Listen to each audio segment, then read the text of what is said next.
Okay, Dim, Ramon, welcome. thanks, man. Thanks for having me. My pleasure. Let's jump straight into entrepreneurial endeavors. What's your story? Oh, that's a big question. In entrepreneurial life or in terms of the coaching? So I know that you have like a very diversified background. You started like you've been working in as a project manager, and you're a coach. And if I'm not mistaken, you have a background in the like military as well. Yeah, that's right. So You did your research. there's a lot. I want to know how you navigated all of these like different industries and interests. Mm-mm. That's a great question, Ramon. You know, what helped me at a very tender age, which was at the age of 19, there was a book that was given to me called The Way of the Superior Man. And I don't know if you've heard of this book, but No. it's called The Way of the Superior Man, a man's guide to the challenges of work, life, and women. Okay. And Those are challenges. yeah. Those are I would say, the main challenges that guys feel like they perceive. And one of the early challenges that we all get is, what do we want to do with our life? You know, what's the choice that we make after we go from school to uni to corporate to whatever. That book was given to me at 19, and a big part of that book is trust your inner truth. Like, listen to your deepest truth and trust that and act on that. Because the more you act on that, the more that will guide you and be like a North Star for you. And so for me, to answer your question, I always wanted to be like Will Smith in Independence Day, like fighting aliens, just like and blah blah blah. So We might be close to that. maybe we could go there. But basically, what happened was, I used to get airsick, so I'm like, okay, I'm probably not going to be a fighter pilot, but I did like the idea of service, and so that's what led me to join the army, and I spent 4 years there, and you learn leadership and all of those type of things. But Discipline, I guess. yeah, another reason why I joined it, basically at 18 years old, like I was already considering it, and then that was my deepest truth, and that's what I went into. And they're good things to learn, you know, at that age, like learning some structure and discipline, and learning how to. It's quite myopic, you know. It's quite just going straight to one thing. Yes. But they're definitely, it's good character development, and it trains you a lot in leadership and working well with other people. From there, part of that was like, well, this is good, but I also realize I'm not going to be killing aliens. Like, and there are some things about the it's called the Defense Force, but at the same time, a lot of the things you do are not in Australia. They're overseas, and some of those things, like, I didn't really agree with, and that's just me personally. You know, I definitely like the defense aspect of it, but I didn't want to go to do something political, you know.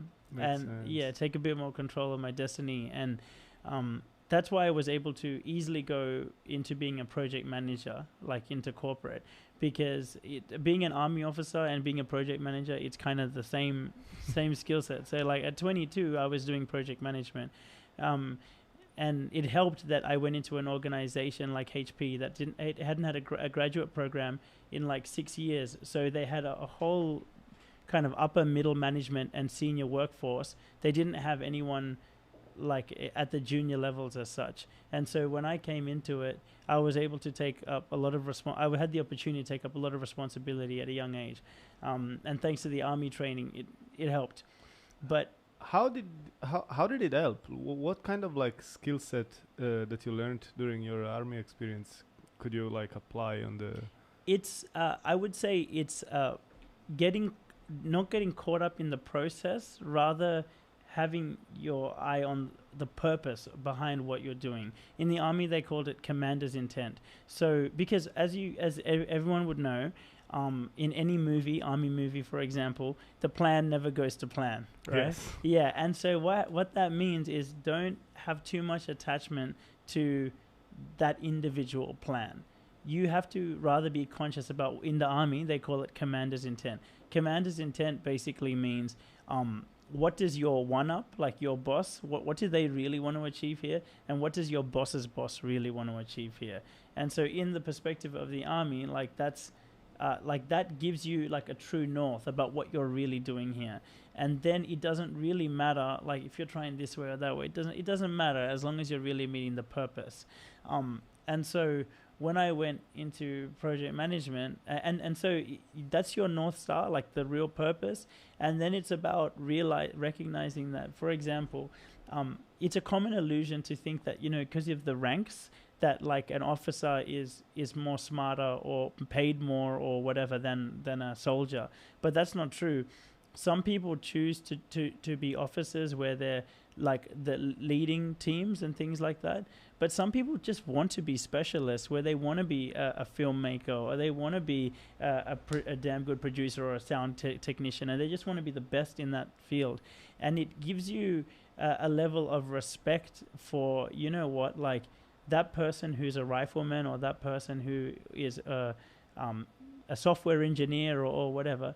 Then they're no better than you or whatever. It's not about that. It's they really, really, really appreciate software engineering, and that's what they want to do. And I think that what that gives you is just an ability to look at everything around you in a more resourceful light, where it's like, okay, this is all I did in project management, by the way. It was just like, what do these people really want? Like, what's the real purpose that they're trying to achieve? Like, there's all this stuff that people say they want, but then there's what they really want. And I was able to just get to the core of what they really wanted. And when you get to that core, a lot of perceived restrictions get lifted, because you know what the real thing is, and you help other people realize this is the real thing they want. And then because you recognize other people's strengths, you're able to and I think another part of that is like there's no ego. Just because the army beats the ego out of you. Absolutely. This is what I was about to say. In my perception, in my understanding, that might just be the case of the American army. I don't know. But what I get is that soldiers are not instructed to think, like they just need to follow orders. And how does that translate to like being able to adapt to any circumstances where the things don't go according to the plan, and you need to like be smart and change whatever you're doing to meet whatever goal the whole troop has? So if you're just supposed to follow orders? Yes. So I've obviously my only experience is with the Australian Army, but having said that, we worked with the American Army and the UK Army, and a big concept there is initiative. Okay. Yeah, it's a big one, and it's on the individual level. 100%, because it's like in the movies it doesn't look like that, but actually what they're really trying to show people is to understand commander's intent. So you have initiative. Okay. So you understand what the real goal is, and you don't have an attachment to the specific route to get there. That's the way we survive. Interesting. I have a few friends that are part of the army in the US, and the experience that they were telling me from when they were sent on missions overseas, they just got assigned a specific task, and to be honest, they didn't have any idea why were they there. Yeah, it was a bit surprising. Maybe, I'm honestly, from the bottom of my heart, maybe I was just lucky that I was around really good people. Like, I'm the first person to say that. You know, I had some really great people. I met some of the worst people in my life there, but I also met some of the best people I've ever met. Like people that would do the right things behind closed doors. You know, I met so. But you know what? It's a great point. I think that, especially what I did with my life between 18 and 22, outside of the army and personal life, where I just had ego, and I was just young, and you know, and the things that girls like are like the guys who are like muscly and they got money, and and at the time there was a lot of gangs and things like that. I got associated with a lot of bad people too. I recognized a lot of good qualities about them, but I think things like this have made me realize, man, the importance of just being around the right people. It has such a big impact. So what was the next transition from project management to helping other, being a coach? Basically, what happened, Ramon, was I spent 4 years doing project management, and around 24, 25, I had it.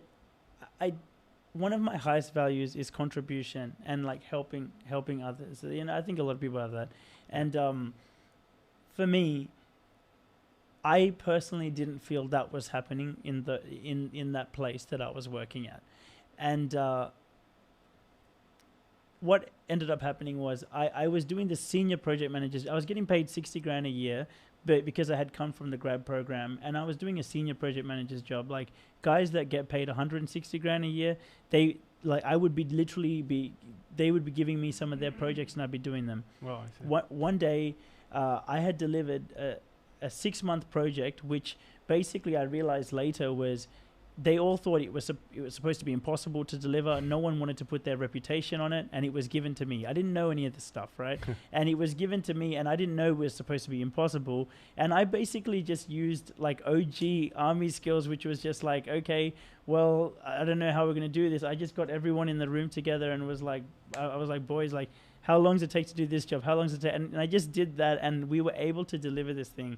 And I remember getting to the office the next day, and I'm 25, and I couldn't pick up a pen that whole day, and I was like, man, what we just did then, this is supposed to be a super high point in my career, you know, as a young guy, and it felt totally pointless. I was like, what was all of that for? Yeah, and that must be frustrating. It was frustrating, man, because we worked so hard, and it just didn't feel like it actually made the world a better place in any way. And there was 2 things I did that day. I booked sick leave, and I booked an Airbnb, and I told my parents, please don't freak out, but I'm gonna like take a week to zen out and just figure out my life. And I went to this Airbnb, and I just zenned out, and I was at the beach and things like that. And when I got back, and I read that book again, The Way of the Superior Man. And when I got back, I told my parents, please don't freak out, but like I don't know what I want to do, but I can't do this anymore. And and what I wanted to do made no sense, which was to go to Kenya and build homes, go to Africa and build homes. Because when I was 21, I went to Costa Rica to build an orphanage. You can do this volunteer travel stuff. So I went at 23, I went to Indonesia and I built a kindergarten there. And for me, that's where I felt a lot of fulfillment. So of course, when this crisis happens at 25, that was my one blueprint that I knew that would maybe feel better. And so I said to my parents, look, I've got to cut like the whole energetic cord here. Like I'm going to leave this job, and I'm not coming back. I'm you know, it's not like a sabbatical. It's like literally I'm leaving, and I don't have another one lined up. And long story short, I spent 6 months away. I went to Africa, I traveled around, blah, blah, blah. And I did this soul searching stuff. And at this time, Why Africa? for me, it just felt so raw. Like at the end of the day, it was wherever I was going to go, I wanted to go to a third world country because that's typically where the volunteer building work is. Yes.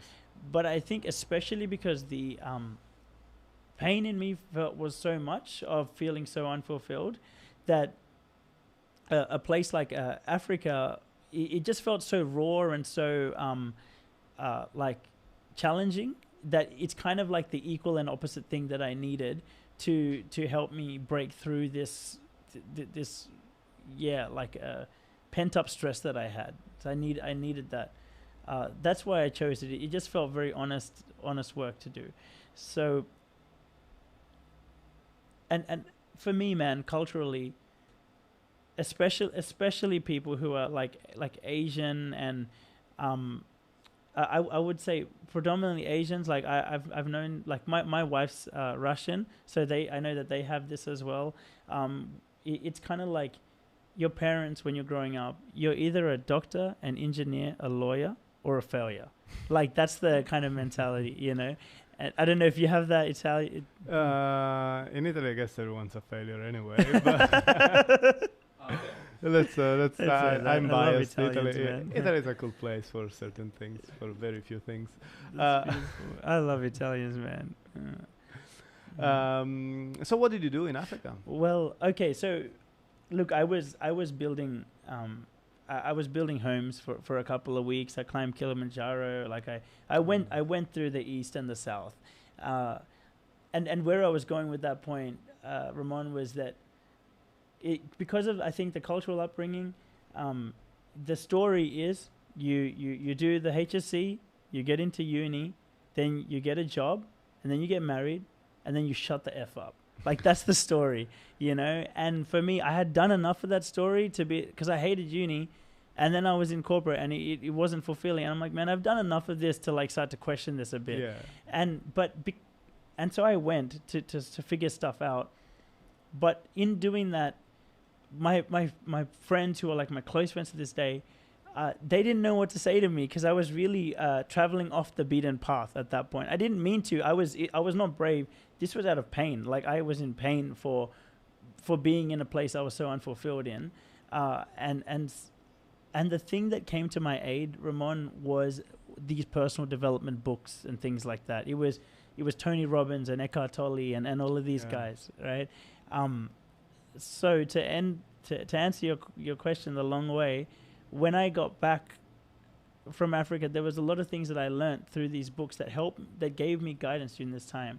When I got back, I was still 25, and because of these lessons I learned, and because I was really listening to myself more, I was able to land a job that paid 200 grand. Like, I went from earning 60K a year to 200 grand a year, and I'm still 25. That's not bad. It's not bad, right? And it was, these things were paying off. And so I started to, and I was able to find much more fulfilling roles. You know, my last 4 years in corporate were, like, freaking lovely, you know, but I started to share the stuff that I learned, like these lessons, on Instagram, basically. Okay. And when I was doing that, a lot of, like, younger guys who... So you went back to corporate anyway? Yeah, I went back to corporate because I was like, my goal initially was, I was 25, and I'm like, well, by 35, I want to be financially free so I can, like, go build orphanages full time. Basically, that was the initial plan.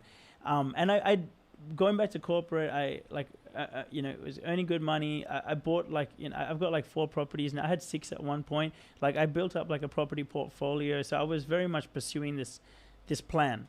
But along the way, because I was sharing all of these lessons, a lot of young guys who maybe saw similar things were coming to me for guidance. And so just over 2 years ago, and so I started to coach them part-time.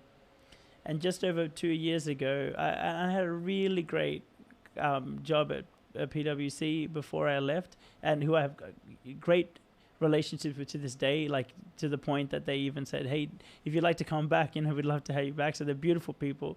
But yet 2 years ago, dude, I left to do the men's coaching full time. So I hope that answers the question of absolutely, like, how did absolutely. Yeah. Okay, men's coaching full time since 2 years. What's okay? I guess the drive, the motivation here is basically a need to share and to help other people. Why just men? That's a nice question. Initially, when I started, women as well, but part of it was a business reason, in that you have to niche down. Yes. But I think the larger part of it was, you've just got to trust your heart as to what it's calling you to work with. And maybe it's because, like, initially I had a difficult relationship with my dad until, you know, I spent like 100 grand on myself doing personal development for myself now. And on that journey, that helped me resolve a lot of, like, stuff that I had with my dad. And I think because of the issues I had, because I got bullied a lot up till about age of 16 or so, until I was old enough to know better. Between like age 6 and 16, because of the family friends I grew up with and things like that, I was bullied a lot. Which school or in general? Because through family friends, because we would go to these family events pretty often, and they would bully me a lot. And they didn't know any better. But and I was bitter about all that stuff, by the way. Like I'm sounding nice about it now. Nobody But likes it anyway. dude, I was honestly super bitter about it. And I was super bitter about stuff that happened with my dad as well. And what helped me release that bitterness was that, for example, with those family friends, because I got bullied so much, I felt like I didn't have much of a community, and I didn't have much support, and I didn't feel like I was understood or supported or uplifted or cared for. And that made me value all of that stuff. And if you think about what I do as a job now as a men's coach, my job is to like connect to people, help them, not judge them, help uplift them. And then because of the stuff that happened with my dad from when I was 12, I felt at the time that I didn't have much of a guidance figure or a leadership figure or all of those things. I realized later that those traits entered my life in different forms, because energy never gets destroyed. It just changes forms. And those things, like I didn't see them in my dad anymore, but I still got them from other forms. But through doing all this work, dude, those things became things that I really valued, like guidance and things like that. And because I initially thought that I had that issue with my dad, I felt like there was a void of guidance, and I came to value guidance, and I came to value giving guidance to others, and I think thanks to those two key emotional things that happened when I was young, it gave me a strong affinity towards the boys. And one of my highest values as well is camaraderie, and I'm going to one of my retreats. I'm running a retreat tomorrow, and I feel like really alive when I think of, the bunch of the boys, like we do a hike, like we work on all these things together. Like it's fun, man. Yeah. That's why, yeah. That's strong motivation. I have two things that come to mind. The first is about how I can understand what you're saying, because I've been bullied as a kid as well. And I think in my experience that was actually a drive. It gave me motivation. Through this struggle, you kind of grow. And having to solve that problem, having to face all of this like hostile kids around me all the time, I had to learn how to find my way to socialize with people, and then basically creating a sense of community became sort of natural to me. That's why most of the things that I work with come through networking. Like everything that I do is networking nowadays, and all of that comes from that problem, being bullied, basically. The other thing is, back to the father figure. It comes to mind the lyric of an Italian song, something that say, I'm trying to translate it. It says, father is just like, the father is just a man, and men are many, so choose one, follow him, and learn from him. It means that like, you can find a father figure in whoever has the values that you share, and not having a valid father figure should not be your limitation. It's something that like you can choose your own path in a way. You're a great podcaster, Ramon. I really mean that. That was cool, because like what I shared with you was like a pretty nuanced concept in my opinion, and the fact that you were able to understand it so well. I'm trying to.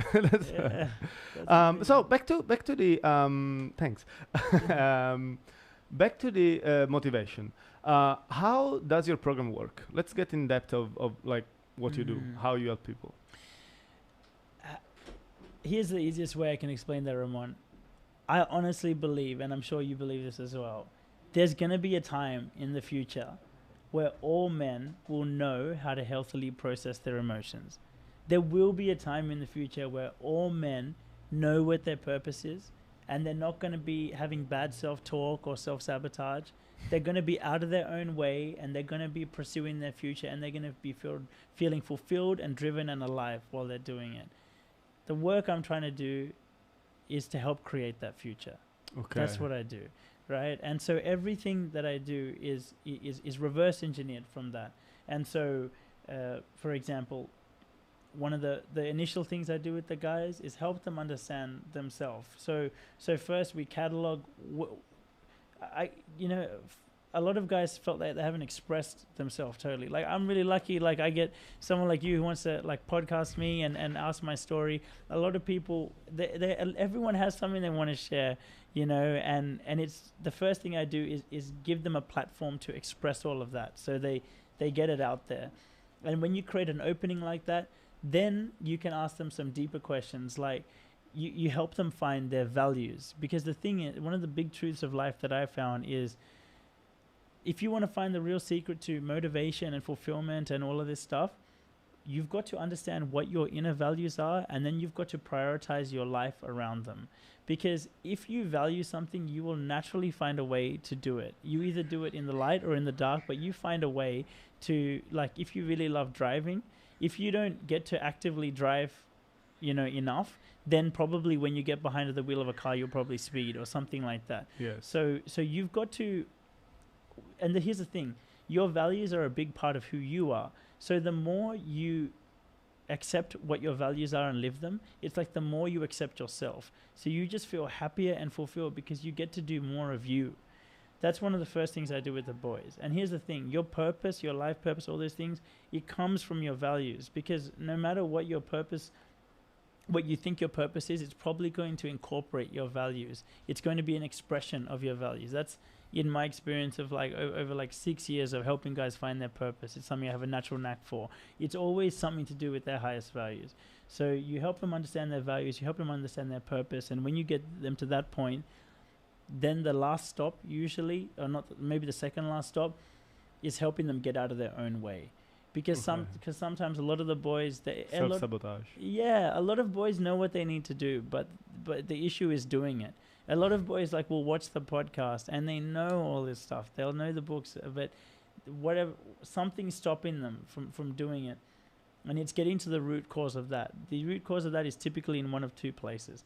Number one, it's in an emotional place where they've had some kind of issue or something when they're growing up where they felt some kind of pain, and subconsciously they're scared that that's going to show up again. And so the way that they're acting, where it triggers, you know, like it'll manifest on the surface as an anger issue or anxiety or depression or hurt or guilt or something like that. That's what it manifests on the surface, but usually underneath there's some kind of unresolved emotional thing. So you help them resolve that. And the other one is the self-talk.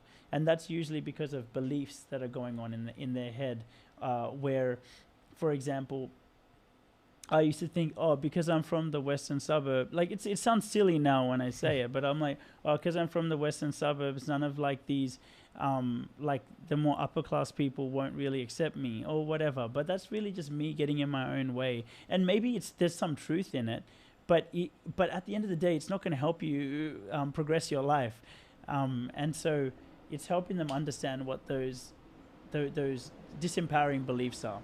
And when you help them clear all of that, you just find someone who knows what they want to do and they're full of energy to go and do it. And then the last part's just helping them execute. Fantastic. Sounds effective. To be honest, like I didn't have any guidance when I was trying to figure out my life, basically, and that took me like I'm still not sure I know what I'm doing with this, all of this, any of this. But the main struggle to me was understanding your values, I think, which is ground zero of your pyramid. It's not easy. How does that work? Like everyone has different set of values, and most of the values, they are so since the moment you're born, you don't have values. Those are like sort of like planted by the family, the culture you were born in, and your circle of friends and life events. So how can you make sure that your values are actually what is the best value for you? Amen. What a great question. So I have found that there's two types, right? There's some values which definitely are imprinted on you from just like you growing up and someone just indoctrinating you to think that way. Yeah. There's like, let's say that the outer ones, and then you have like more inner ones. Yeah. Right. at the end of the day, what we've got to do is trust our deepest truth. So at the moment, if all you can comprehend are your outer values, then at the end of the day, you will still feel a level of fulfillment and drive in pursuing those, as opposed to pursuing something that you don't think is your value, right? And what you might find is after you pursue that enough, then you'll realize you've given it enough, and you're like, yeah, you know what, like, this value is something that's come from my culture. It's not really who I am. I've done it enough. I'm okay to let it go. And when you can, it's almost like concentric circles, you know. And when coming to that realization is very hard. It takes that's why, like, this introspective. But basically, how people come to that realization. People tend to embody their culture, and they think that they are their culture, but that's just like a series of events that happened in the past. Like, you are your own person. Correct. And well, I think the real question is, like, are they happy? And if they're happy Then it's with fine. those values, then it's fine. Absolutely. Right? Usually, you will know when it's time for them to dig deeper, when they get to a point where they're not feeling satisfied anymore with whatever, and that's an indication that they've outgrown that value system, and that's what actually creates the opening for them to go deeper. Until we even experience dissatisfaction, we don't have enough evolutionary pressure to think deeper. That's true. It reminds me of a conversation that I had with a friend like ages ago, like probably 15 years ago, something like that. This guy was saying, I don't want to know better. Like, I'm content. I'm happy the way I am. And I know that not everything that I think is correct. Actually, most of my belief system is fucked up. But I'm still happy with it, and I don't want to go through the disappointment of learning that some of the things that I know are wrong in order to achieve a greater status of happiness, because I'm happy already and I don't need to go through that. What do you think about that? You know how you mentioned there's an Italian song? Yeah. Yep. There's a song that I know, and the chorus of that song is, "She don't want to be saved, don't save her." And what that means is if that person is adamant about staying in their paradigm, that's fine. I'd rather spend my time helping someone who's crying out for help, because there's enough people who want the help. That's true. I'm not trying to force it. Like, and from my experience, Ramon, it's not sustainable because I know how to get someone to think about the right things to cause them pain and all these NLP things. But I also know it's not sustainable to do that. If you don't want to change, then if you don't want, like, that, I believe our job, even in a relationship, we've got to choose. Can we accept that person as they are? Because we shouldn't accept them for who we hope they can be. Yeah, people don't change anyway. Like, unless they want to. Unless something comes where they have the dissatisfaction or they feel that there's more on the table. But I believe the moment they want to change, that's where they're already changing. It's like a bridge, or it's like taking a sort of leap. That's that's exactly what I do. Like, that's when I'm talking to someone, they're experiencing the pain. They know that they want to change, or they feel that there's something more. What they don't have is the guidance on how to do it, and that's where people like myself come in. I just help hold their hand, and I take them on the journey to the other side. And you mentioned 3 key elements before: relationship, work, and what was the third one? Like in the way that you help people to achieve their goals. In terms of relationship, like finding a healthy relationship and finding like a good career path. Correct. So it's just like life, work, and relationships. So life is basically your experience of life in terms of your emotional health and your level of fulfillment and motivation. That's life. It's more of a blanket term. For men, it typically shows up in work and relationships, but sometimes someone their work is great on paper, and their relationship's great on paper, but they're still not happy. Yeah, and that's why we have life, work, and relationships. Okay, yeah, because the problem must be somewhere else. They're unsatisfied in their life, so that's why they cannot find satisfaction in their relationship, or even if they're going well.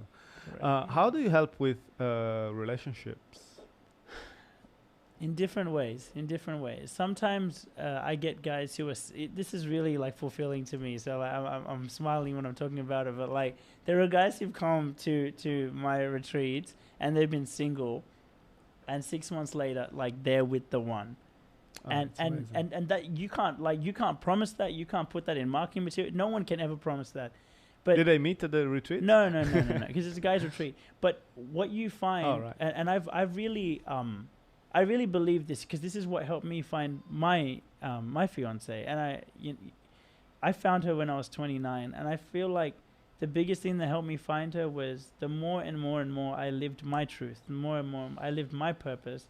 It led me to make the connections and meet the type of people and do the type of work that made me the right match for her when I met her.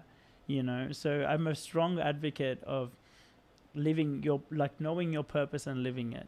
And I think that's what we did at those retreats. And so sometimes it's about helping a single guy uh, understand himself better so he can find his one. Interesting. A lot of the times the guys are already in a relationship and there's drama showing up, anger issues. So one of the most touching cases, and this guy he made a nice video message for my birthday because working with him really moved me. He had I think he had one baby at the time, one little daughter, and his wife, and their marriage was on the rocks, and there was all these things that were going wrong in the relationship, and it was mostly due to his anger issues and his anxieties. And so when we work together, there's emotional work that you can help people do to help resolve their own anger issues and their own anxieties, so they become just more centered as guys. And then when you help them understand, help them switch to a career path or find something that they're really satisfied in within their career path, they just become happier people. And obviously, and then in the relationship, they're showing up to the relationship with their cup full. With everything, we always, this is another important foundational philosophy that I try to help my guys with. It's we fill our own cup first. This is something that Tony Robbins says, if a plane is going down, they don't say pull the oxygen mask down and put it on your kid. They say put it on yourself first, so then you can help other people.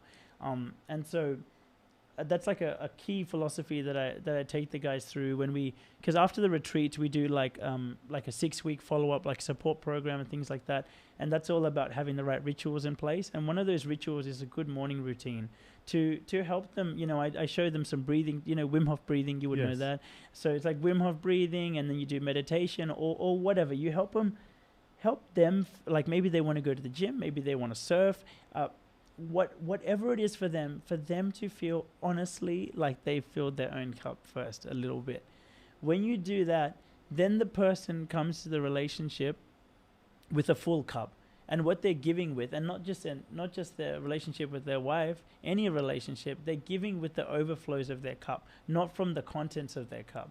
Because if you're giving from the overflows, it's a lot harder to feel unappreciated. Or if you do feel unappreciated in the relationship, you're more emotionally centered to have a conversation about it.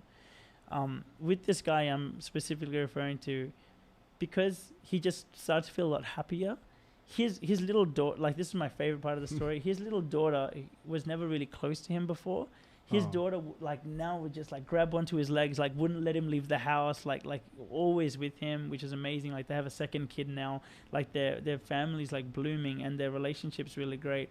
And yeah, it starts with healing ourselves, and I'm no, this work was all done on me before I started helping other people with it. And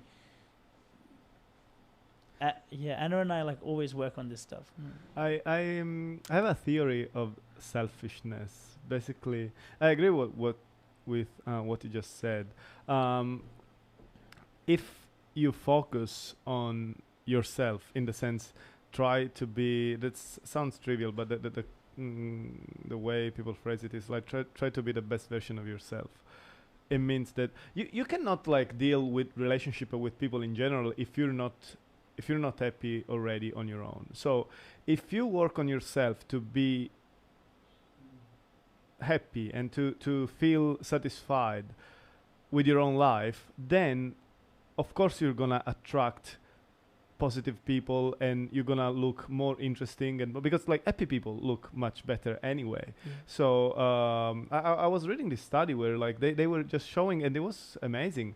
It was a study done at Stanford University, I think. They were just showing like to random people a set of pictures, and in those pictures sometimes there was like the same person, but when they were sleep deprived, were they like freshly like rested, and they were just asking the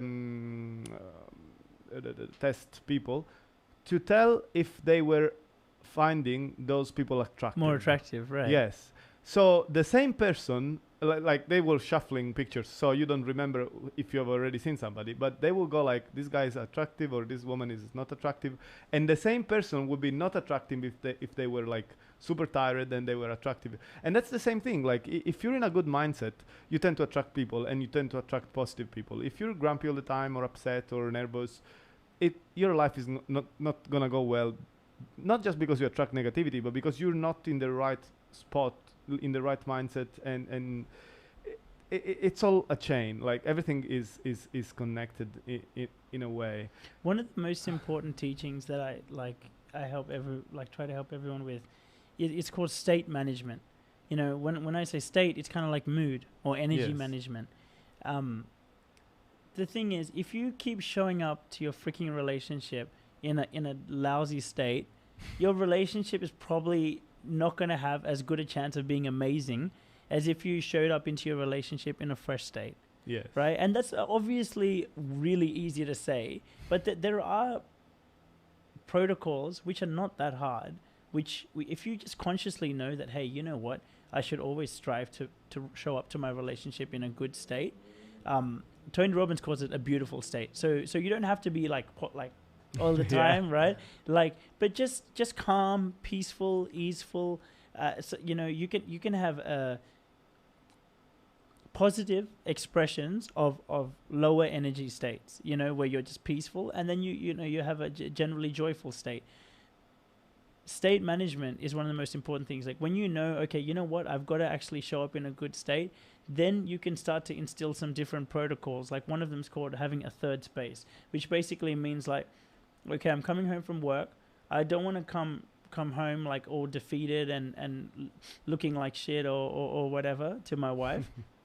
So I'm going to stop by at the gym first, and I'm just going to use the sauna for half an hour, or actually use the gym. Absolutely. Things like that. So then when you show up in a good place. That's why I call it like selfishness theory, because my point is you need to think about yourself first, and when you think about yourself and when you develop yourself, you're doing a service to other. You're pushing like a better, like you're presenting a better person for others to interact with.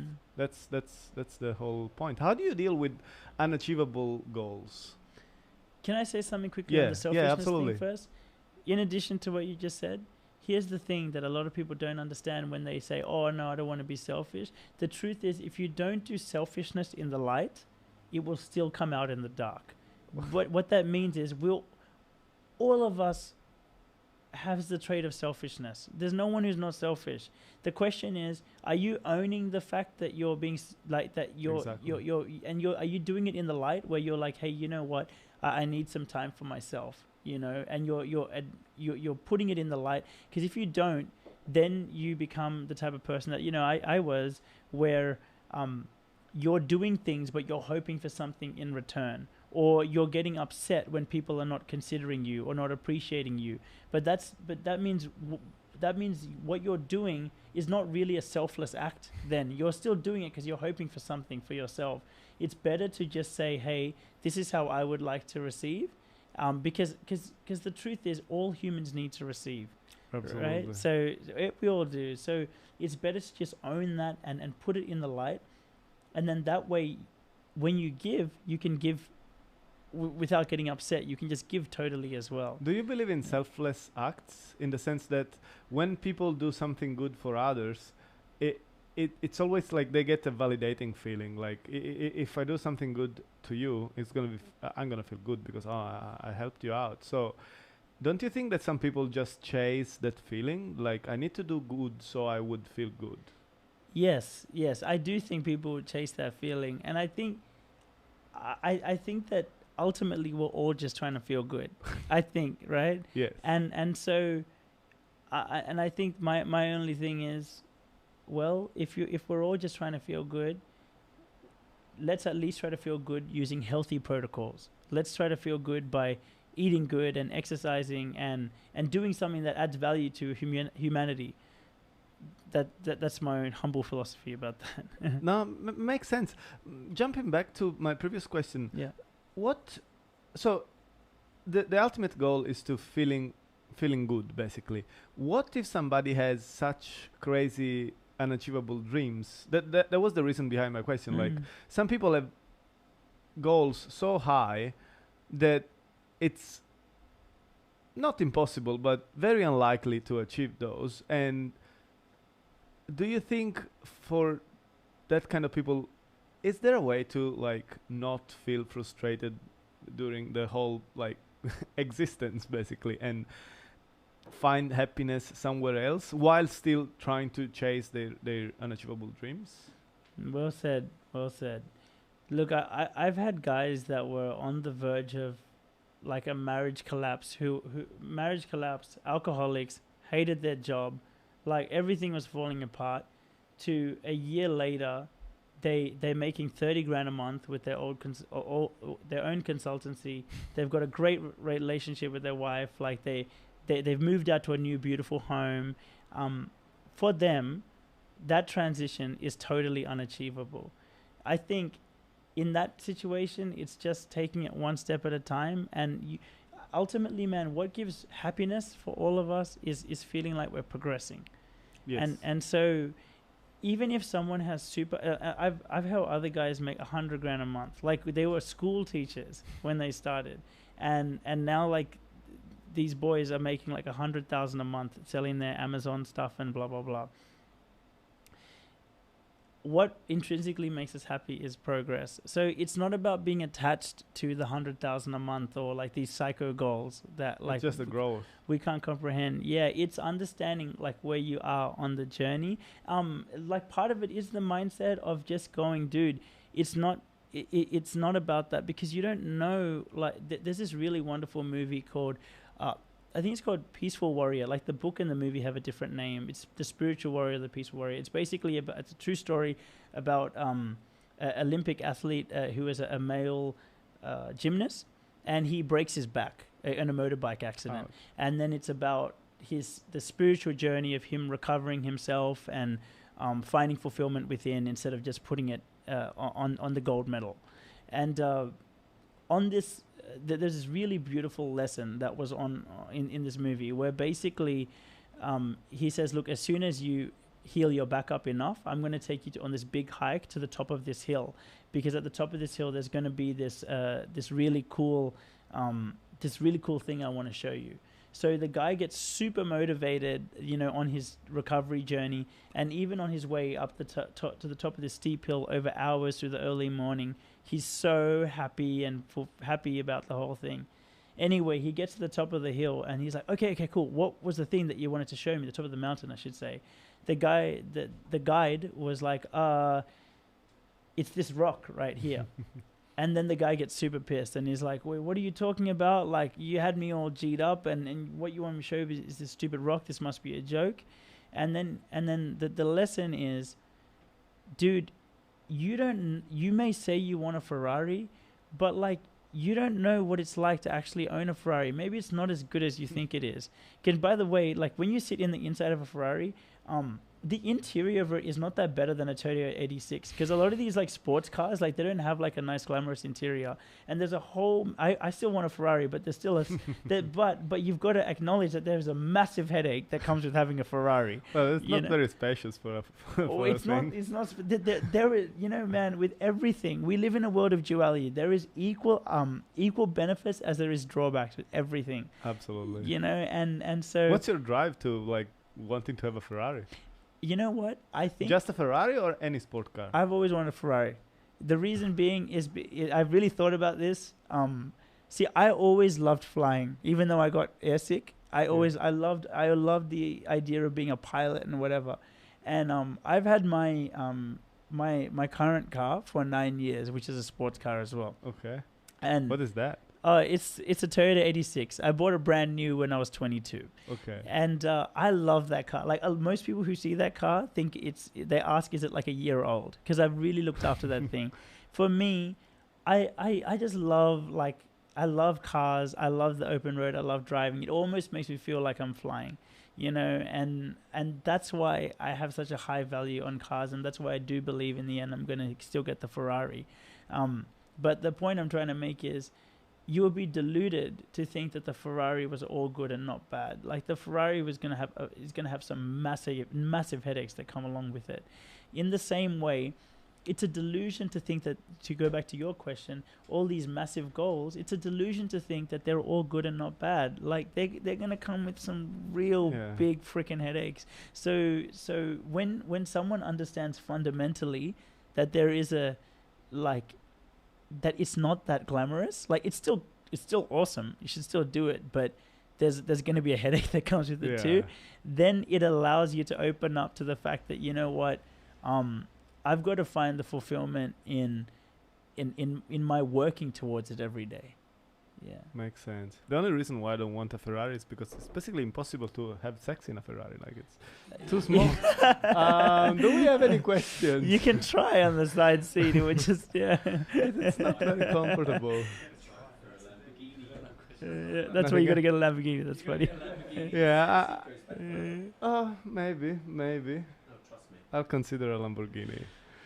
Okay, so let's finish up with, if you had to do like 3 major piece of advice to anyone who's listening, what would those be?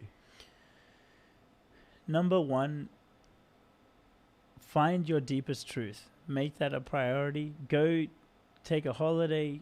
Go out by yourself. Do whatever it takes to find out what you really want to do. A spiritual journey, let's call it. Whatever it takes. Whatever it takes for you to hear what you really want to do. Number 2, surround yourself with good people. People that help you grow, and ideally people that will help you on your way to realizing this purpose of yours. And this is very important. And what do you do if you don't have that kind of, like, if you're not surrounded by that kind of environment already? Because going on a spiritual journey or whatever you want to call it, it's easy. You just take off and think about yourself, and you go wherever. You can go like overseas, or you can just go next door. It doesn't matter. The problem is, like, the point is connecting with yourself. But finding the right people, it's not entirely up to you. It takes other people. So what do you do if you're not surrounded by them already? Right. Well, most likely we're not surrounded by them in the beginning. So what you've got to do is find out where these people hang out. So maybe they're going to be at a personal development event, or maybe if you love cooking or whatever, they're going to be at a cooking event. Whatever. Like, find your niche. Figure out. Find your people. Like, once you understand your purpose, it'll help you understand where people who are doing similar things or have similar interests are probably going to be. And then it's and for some people, they find that at their workplace, if they have like a workplace with a great culture, that's why they seek that out. But either way, your purpose will give you like a bit of a true north to help you go, okay, well, where are other people like this hanging out? And then it's on you, because, you know, so like, I've had people who I'm mentoring who are in, for example, Canberra, and over there they for themselves personally were not able to find a good network. And bless, like, now they've moved to Melbourne or Gold Coast or whatever to make the effort to be around that. So that's the second thing. Like, do what it takes to move if you have to get around that. Because otherwise, you're gonna feel like you're beating a dead horse. Brilliant. The third thing is do whichever protocol makes sense to you to help you get out of your own way. Because so you may have bad self-talk, you may have emotional things that are going on, or maybe you feel like you don't have any of those right now. Maybe you just feel like you don't have enough knowledge in that area. Whatever those things are for you, whether it's reading books to help you overcome those things and gain more knowledge, whether it's journaling, whether it's finding out and talking to the right person, do whatever it takes to help you get out of your own way, to get around the right environment to nurture your growth and know where you want to go. Those are the 3 pieces of advice I give. Fantastic. That's very valuable. Thanks a lot, Dim. It was a fantastic chat. Yes. Thank you, Ramon. You're a good man. Thank you. Thank you, and thanks everyone. Good night.